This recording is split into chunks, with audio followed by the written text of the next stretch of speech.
God. Well, hello. I'm Green Bean. Welcome to episode 170 of GreenBean's Jets Pod. Yes, I called last week's episode 170, but it wasn't. It happens, especially when you can't count and you're old. Put those two things together, you get all sorts of weird stuff.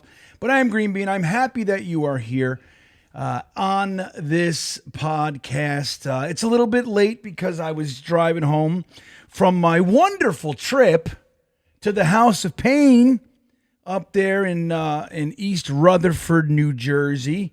My favorite place to be. I gotta say, I love going. I just love going to games at MetLife. You know, I went to every game in Giant Stadium for, a long time. Let's call it 8 years. Every game. And then I'd go to, even after that and before that, I'd go to 3-4 a year. So I'm into, so many games. 100 games I've been to. I've been to, 2015 was my first game at MetLife. And they won. My son's first ever home game was great. Jacksonville Jaguars, 2015. We won. It was fun. Every time I've gone up, I've gone to at least a game a year since. I have not seen a victory. And it almost feels like it's the same game. It's like I think I've seen one touchdown in the last 4 games. Maybe 2. Maybe. And when usually they're even those, they're like, garbage time at the end. The game's a loss. You're like, just get something. Let's just have a drive and have some fun. You know what I mean? To close this turd of a game out. I don't know why I do it. I'll tell you, I know why I do it. I do it because of you guys. I do it because I want to be around everybody. I want to, get that tailgate feel and meet everybody and hang. That's why I do it. But shit, man, you guys got to stop letting me go because it's brutal. It's brutal. We did it again. We'll go into all that stuff today. We'll talk about Aaron Rodgers. We're going to talk about some other things. And we're also going to talk a little bit about something I don't like to talk about very often. Which is, I loved it during the Gase year, the last Gase year. I loved it. This was my whole thing all year. But I didn't like it before, and I don't like it now. And that's whether or not our head coach has the real chops to do this. We'll talk a little bit about that. And hot seat and all that kind of thing. Before I get going, I would like to remind you about the old like and subscribe. It's very, very important. I want to thank everybody who's already subscribed to the channel. If you haven't, it's greatly appreciated. You could smash the like button. The old milk tongue, you could do that too. It's greatly appreciated. Like I said, it helps the channel. It helps show a little bit of support. So, hey, man, we're all one in this thing. It's good. We support each other, The other thing is I'd like to bring up the sponsor of this channel, the Great Bet US, which, by the way, I'm not sure if you know, is America's favorite sports book. Did you know that? America's favorite sports book, and for a good reason, everybody. The one and only Bet US has an offer for you, the viewers of Green Bean Jets Fan, that if you go onto their website, betus.com, and you sign up, they're going to give you a 150% bonus on your first deposit up to $2,000.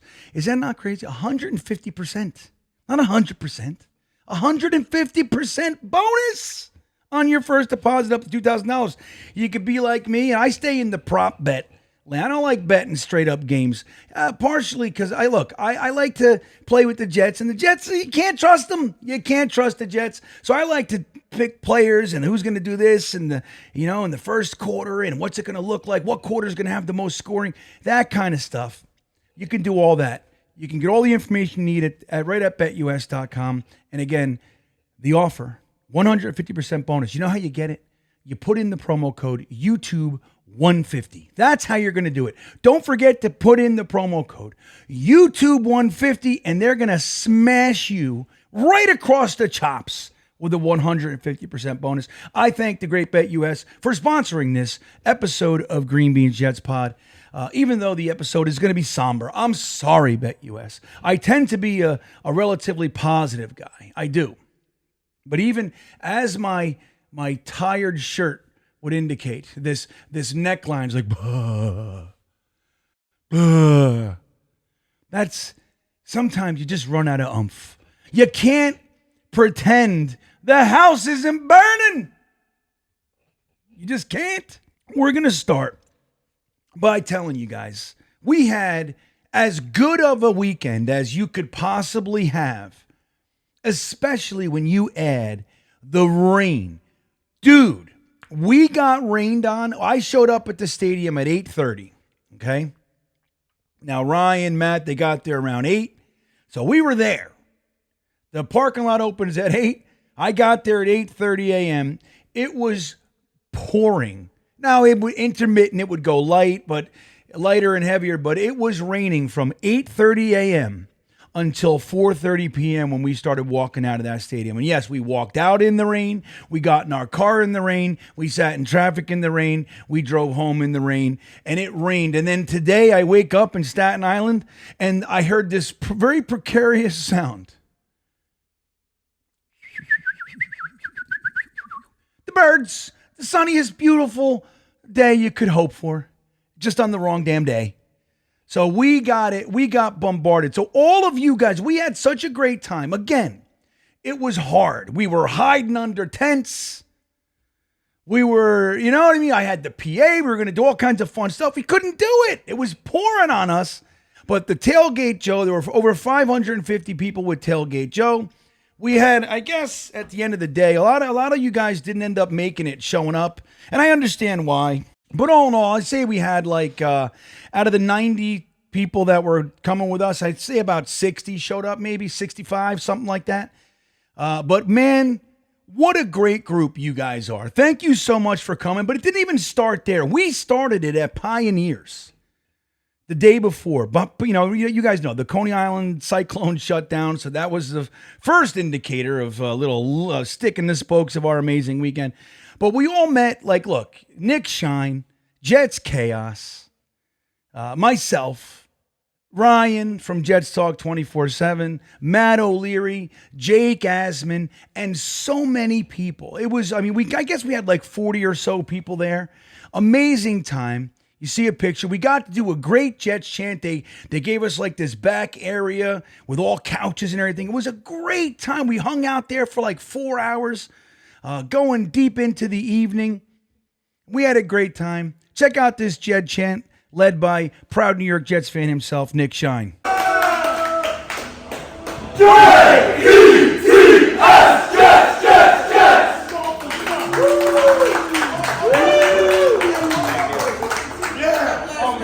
We had an absolute blast. It's such a great thing, a great opportunity when, there's no pressure of the game or anything. It's just a hang. We didn't even have the roller coaster. There was just nothing. It was just hang out. It was a great time. I'm thankful to everybody who came. And then we woke up early the next day. We went into the stadium. The rain was supposed to let up around 10. Then they moved the goalpost. Said, we're looking at 11. Whereas we're all looking at our weather apps. Then it said noon. Then it said right at the kickoff it's supposed to start. Nothing doing. The only saving grace was our seats were actually under the, I guess they have solar panels on the top of the stadium. And we just so happened to be right under that. So at least we had that little bit of a reprieve. But man, oh man, we were soaked the whole day. 8:30 to 4. That's a full day of work, baby. And we were in the rain the whole time. So I'm grateful to everybody who came to hang out with us, man, because you guys are diehards. But the thing is this, it's I just wish we have such great times when we go to these tailgates and we hang out with everybody and we, everybody's doing shots and we're eating Oktoberfest. Most amazing bratwurst I've had in a long, long time, man. Just an amazing spread from the wonderful Tailgate Joe. And then it's we have all this fun and then we walk in and it's just the worst. It's got to be me. At least when I always sit right next to O'Leary, right? And I look at him. And we did it again there. It was you remember the first series, we're on our damn goal line. And the first series was just a turd. Then we end up getting back in our goal line. There's penalty after penalty after penalty. We're what the fuck? I just look at him. I said, Matt. He goes, I know. Here we are. I know, Bean. I know. Matt, why? Why is this us? Maybe I can't sit with O'Leary. I don't know what it is. A lot of people, man, they're saying, Bean, I don't think you should come. Hang out for the tailgate and get the hell out of here. Get out! I haven't seen a good game in that stadium since the first one. I mean, I watched the same game over and over. It's the craziest thing. But that said, you guys are amazing. All of you that came.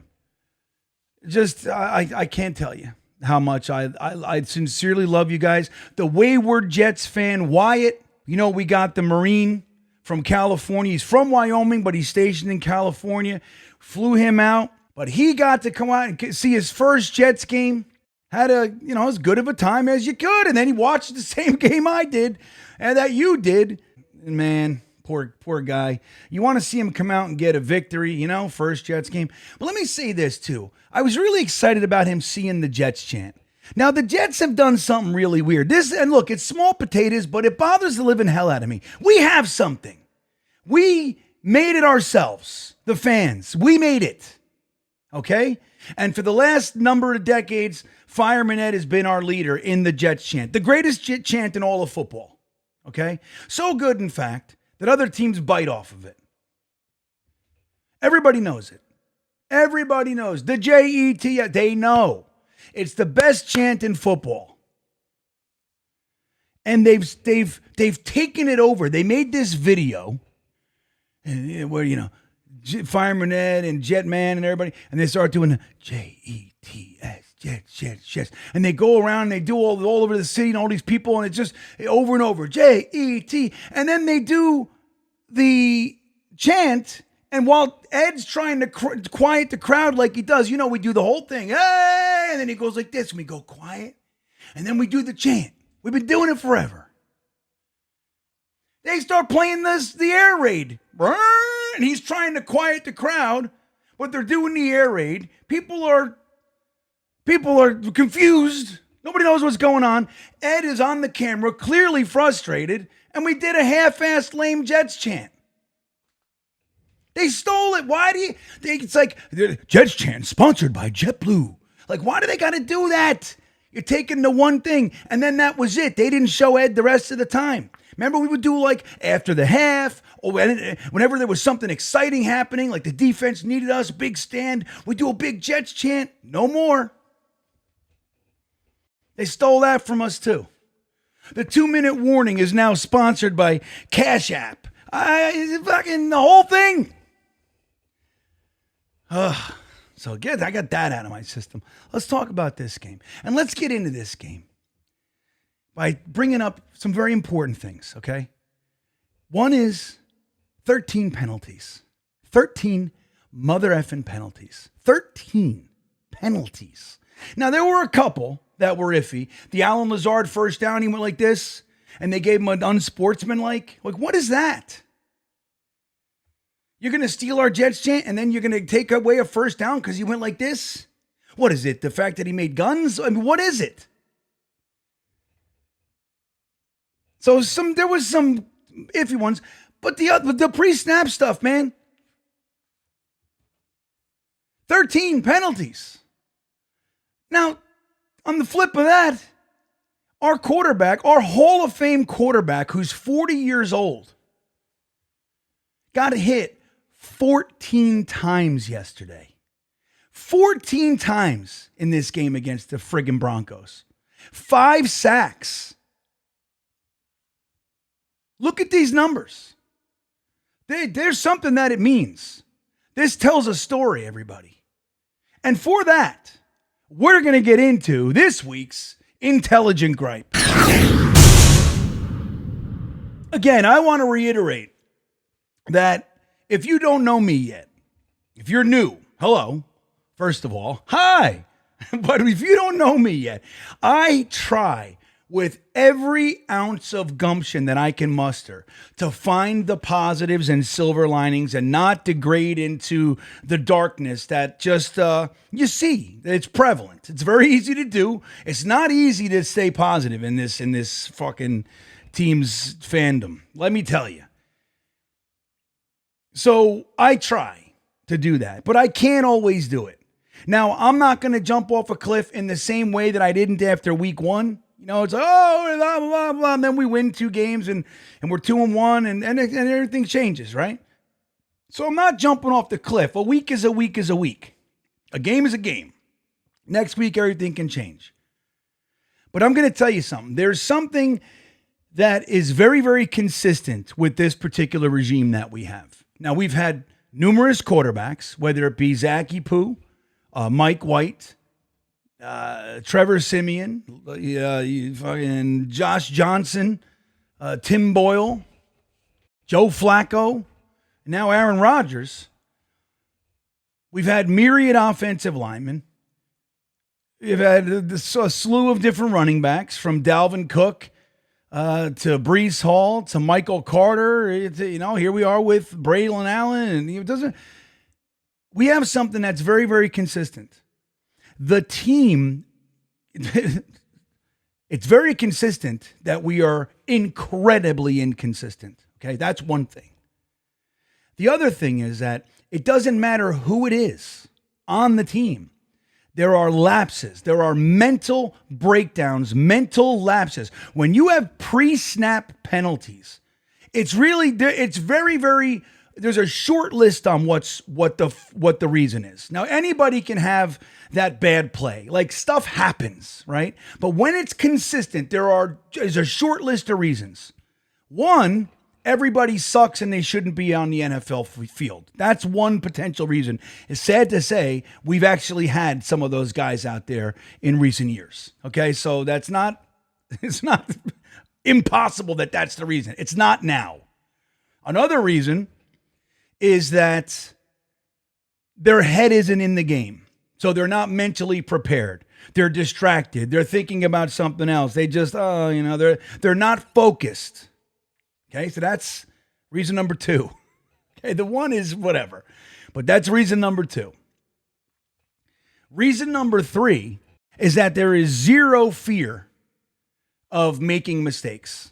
Zero fear of making mistakes. Reason number 2 and 3 are specifically to do with coaching. That stuff doesn't happen on the Ravens. It doesn't happen on the Steelers. It doesn't. Again, every team gets penalties. It happens. But when it's incessant and it's consistent, and it doesn't matter who the people are that come in, it's the same thing over and over and over again. That's a coaching problem. Now, when you look at things like, clearly the quarterback and wide receivers are off. There were numerous plays. Now, there are some instances where I think Aaron Rodgers, sad to say, looked old to me. I don't want to say, I'm not like blaming, but I'm not removing fault, right? There were times that the ball was clearly underthrown, like let's say the one Conklin. It wasn't underthrown, but there was a play Conklin broke to the outside. He was open. He had a full step and a half on his guy. Aaron Rodgers would generally zip it right in there, and he overthrew him. He threw it out too far outside.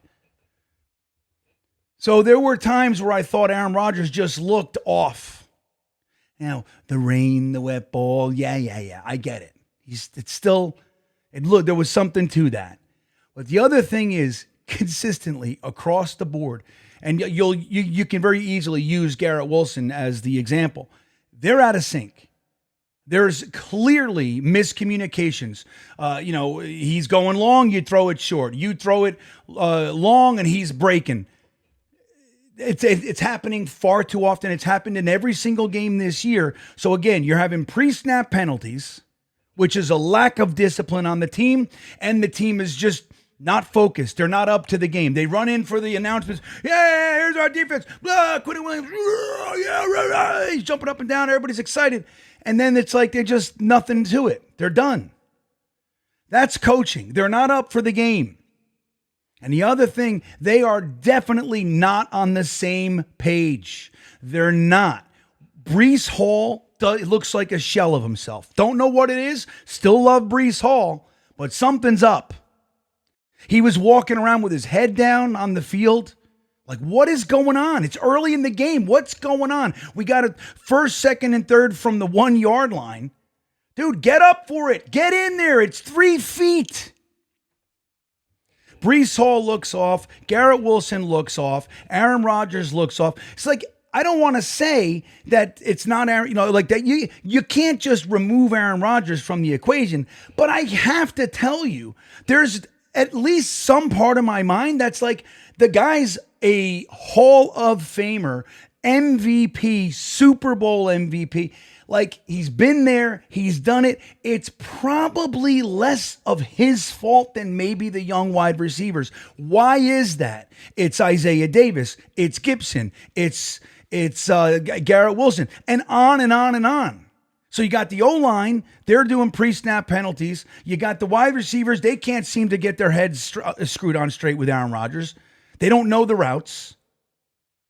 And then there's fumbles. We've seen a Breece fumble this year. We've seen Garrett Wilson turn the ball over this year. Like, what is going on? What is it? To me, it all boils down to leadership. That's what it is. There's far too much talent on this team to look like we did. You got a quarterback who's never thrown an NFL touchdown pass, and he's trying to give you the game. Dude, if that was an actual good quarterback, that game's totally different. I want you to know that. He's giving you the game. And we can't even get into the end zone. We can't get one touchdown. And this crazy thing is, I saw it, I think it might have been Rich Cimini. He put out a tweet or something. And he said maybe this was in honor of Zach Wilson because, boy, oh boy, it looked the same. This was a Zach Wilson football game. This is my first time seeing Aaron Rodgers as a Jet. I was like, yeah, it's going to be exciting, man. We couldn't have planned it as a meetup day. We couldn't have planned a better opportunity for us to finally see a damn victory in that stadium. And we see that.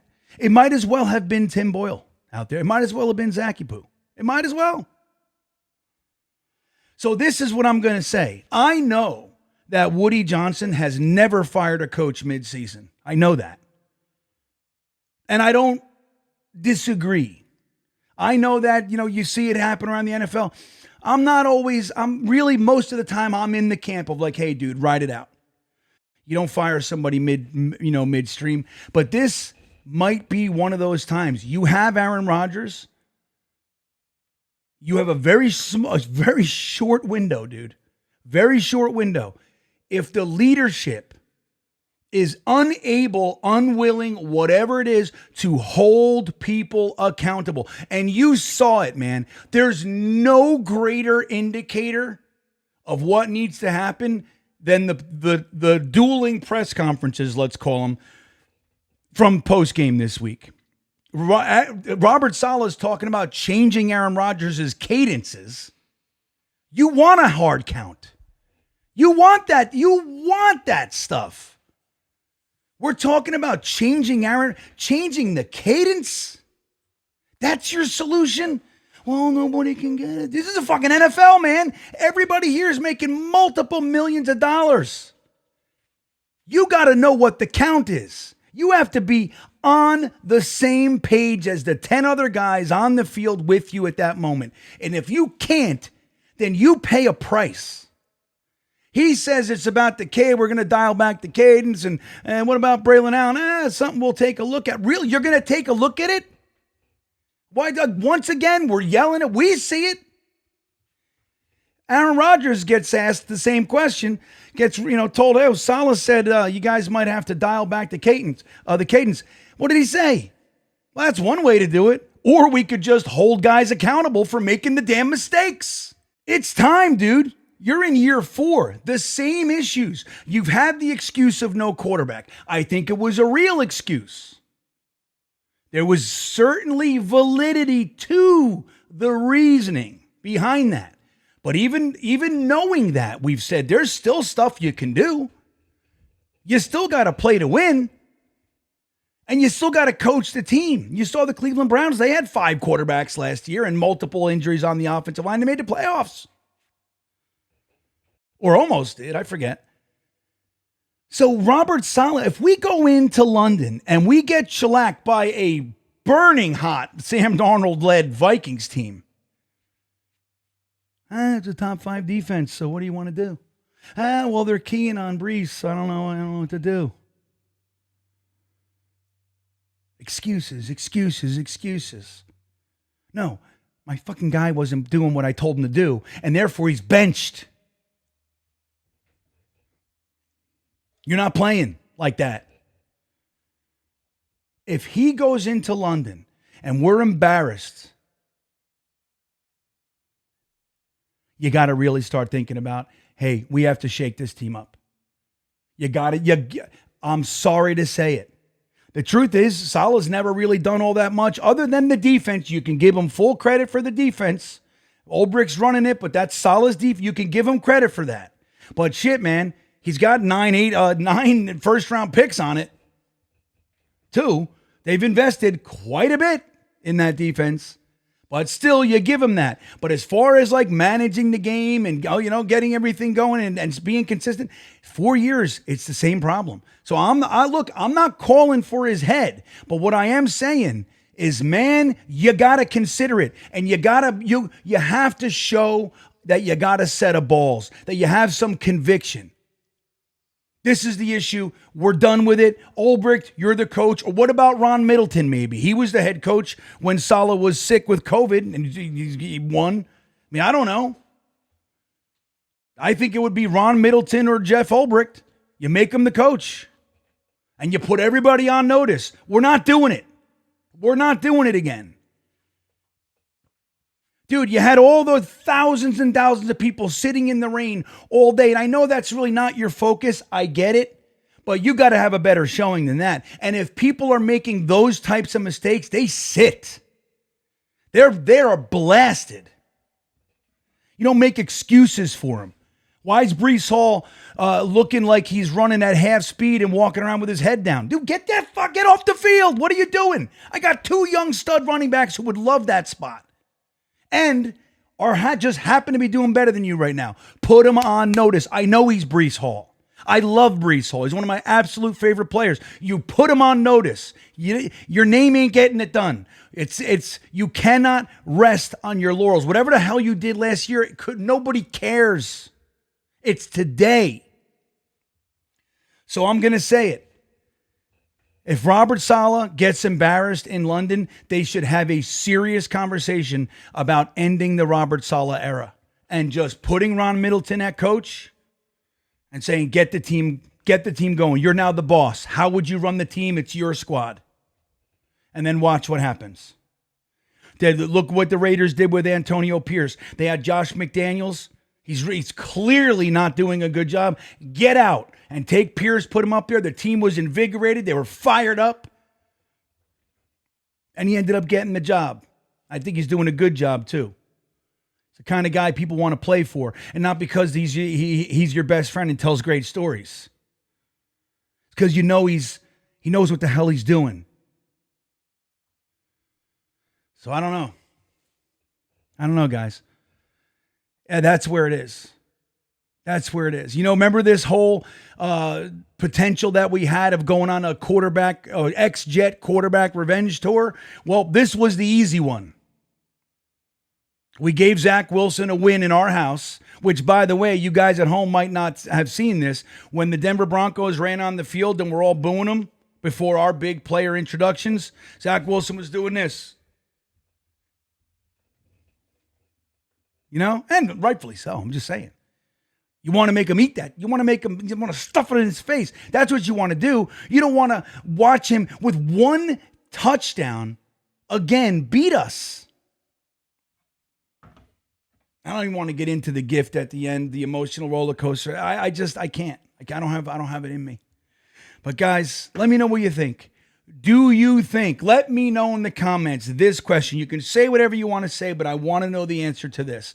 The Jets go and get embarrassed in London. Are you looking to fire Robert Saleh? Have you had enough?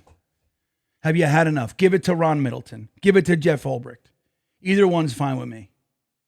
Either one would have the fire and that kind of football player energy.